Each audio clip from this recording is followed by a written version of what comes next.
Hi, this is Dr. Mike, and we are about to discuss Chapter 3 of Week 1's readings in Essential Business Communications. I hope that as you've read the chapters 1 and 2, that you've gotten a good foundation for what it means to be a professional communicator, because that's exactly what you will be as you partake of and work on your career to be a professional. Some of the worst problems in any business are communication problems. People either don't communicate, they don't enjoy communicating, or they communicate incorrectly. And so what we're trying to do with this course is to help you with your skills. And it's a lifetime thing. It's something you're going to be working on. It's kind of like writing the rest of your life. You'll be writing and improving and seeking to improve as you move forward. So as we look at our slides today, it's important for us to think about how we would organize and draft business messages that you want to send out. And you may do several of these in a day. It might be your main function in a company, or you might just be communicating with your boss. And each of those, they'll need to have these elements involved. We talked about the 3x3 phrasing, and we want to talk basically about phase 2, the writing process, which begins with formal and informal research to collect background information. So you want to, before you craft a message, you really do want to have your research in hand so that you don't have to stop and go and look for it. To do that, there's several different ways that are suggested. First of all, you can search company digital or other files to get information. You can always talk with your boss or target audience, interview them and find information from them. Conduct an informal survey. Maybe you're going to do a communicate on something in the workplace, and so you want to know how many people this would be interested in learning about this, or just brainstorm when you're in a meeting for ideas. There's all kinds of different ways to bring that about. So formal research methods are a little bit different than the informal. You have all kinds of access electronically to, anything from the history to the philosophy within a company. You can search manually through documentation. You can investigate, primary sources. And by primary sources, we mean original people or events that were part of the issue that you're conducting. Or you can sometimes do scientific experiments if the need is there. Once you have gained your research information, you want to organize that information into strategic relationships. And maybe those relationships are what you want to talk about in this meeting. And so it's very important that you organize them correctly and do it well. Find group similar ideas together, or organize things into a list or make an outline. Those are the standard ways that we would normally do that. It's also a nice idea to have a subject board in which you can put sticky notes under different headings.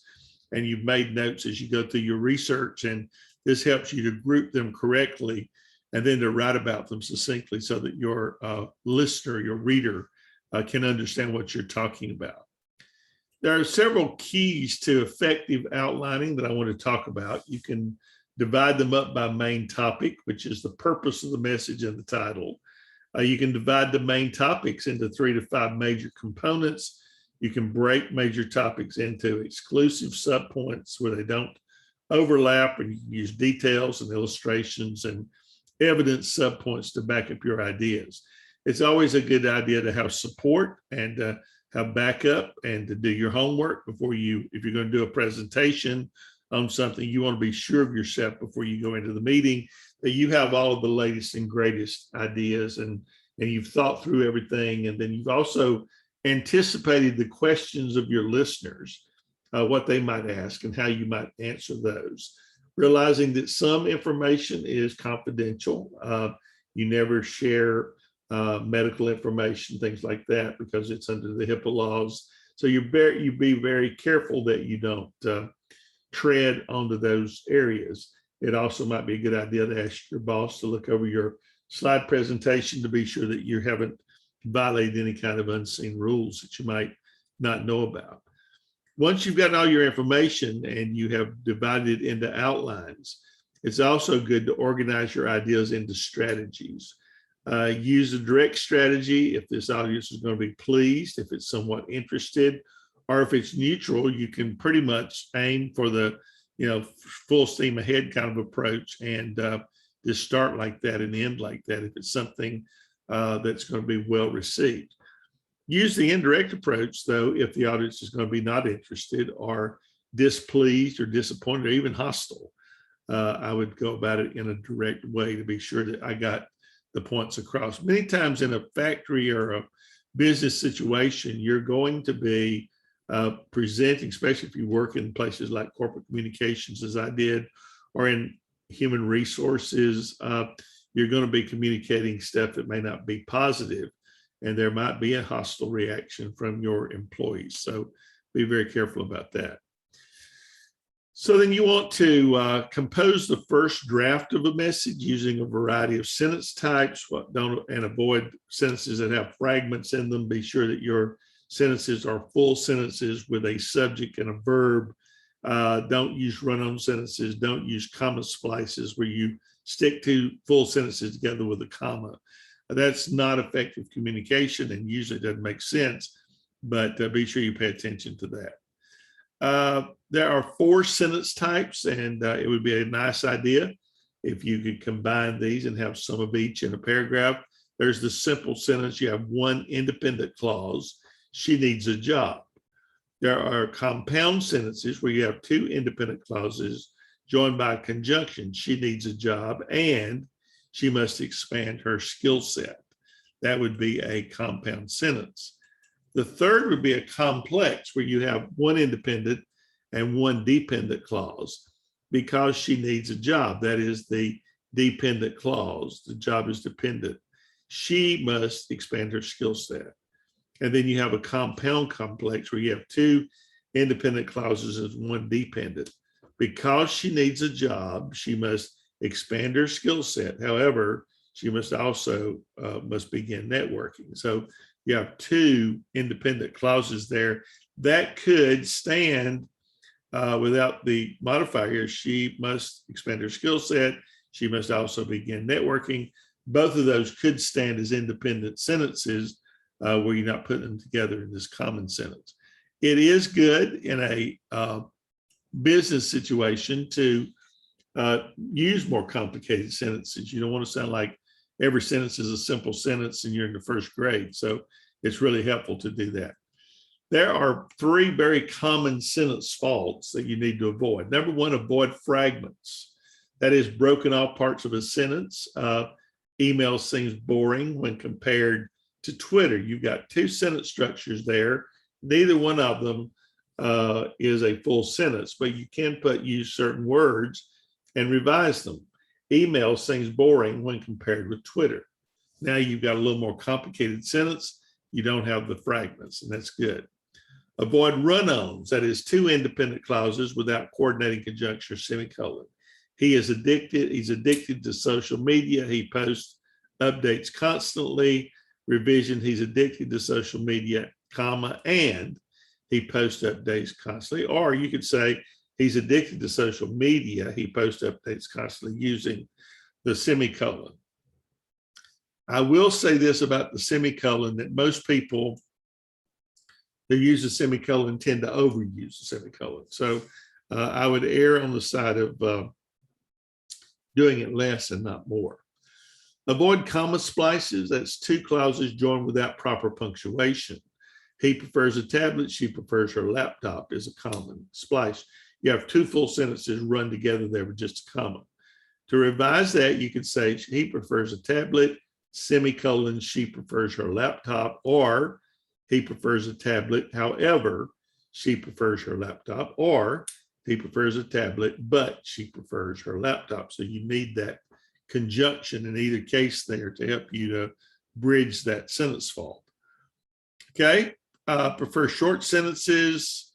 If you use 8 words or less, you're going to have a comprehension rate of about 100%. The longer the sentence becomes, the less your comprehension by your reader. So remember to write on about a 10th grade level if you want people to understand what you're writing about. So learning objective number 4, improve your writing by emphasizing important ideas, employing active and passive voice effectively, using parallelism, and preventing dangling and misplaced modifiers. That's a big mouthful of words, but let's see if we can break that down a little bit. Emphasizing important ideas by use vivid and specific words. I mentioned to you in a former slide that I highly recommend that you download Grammarly.com, because Grammarly will give you suggestions about better words and better speech. If you use a general term, she has a new gadget. Vivid, specific, she loves her new iPad. Someone left a message. Look at the vivid. Michael Lee called this morning and said he would call you again at 4 p.m. If you're working a front desk, communication area, that would be a great way to improve your message.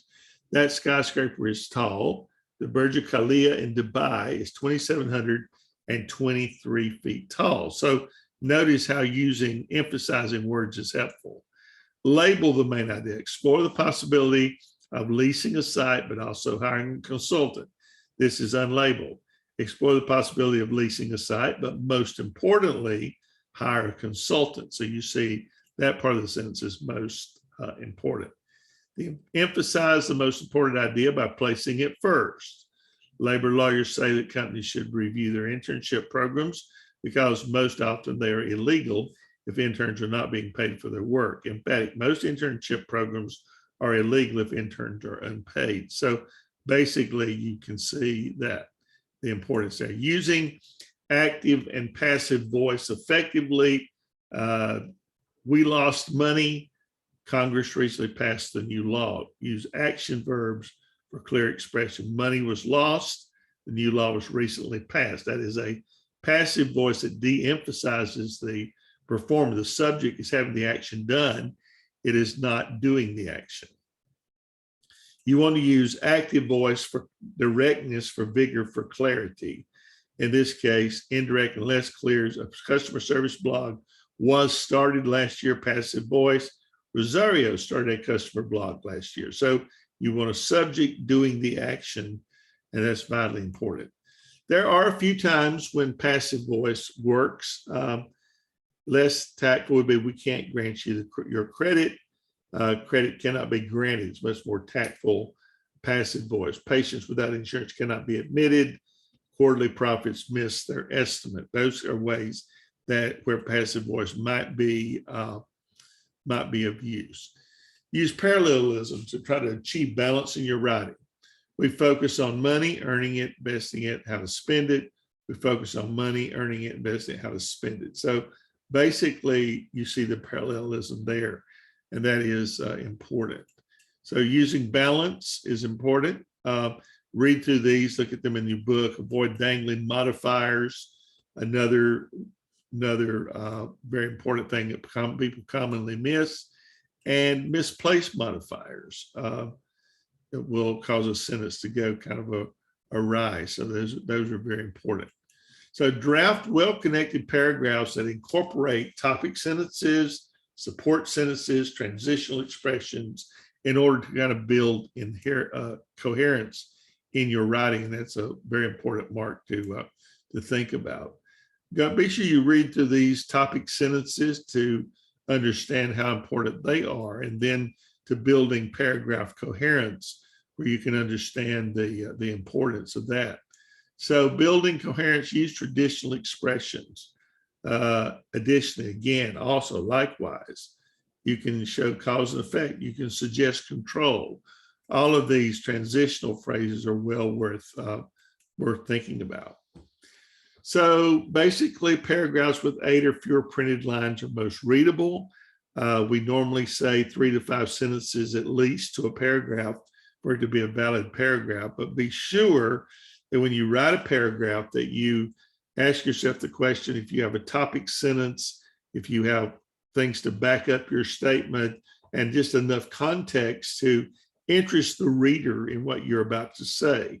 You want a hook, if you will, sometimes called a hook, in the sentence in order to be able to grab the reader, pull them in, and get them to understand what you're talking about. So as you think about writing communications, think about all of these things and how you want to improve what you're doing, because it will certainly put you in good stead, help you to understand and grow in your profession, but you'll also be helping to communicate to other people. So join me next time for chapter 4 for this week 1, and we'll look forward to seeing you there. Thank you.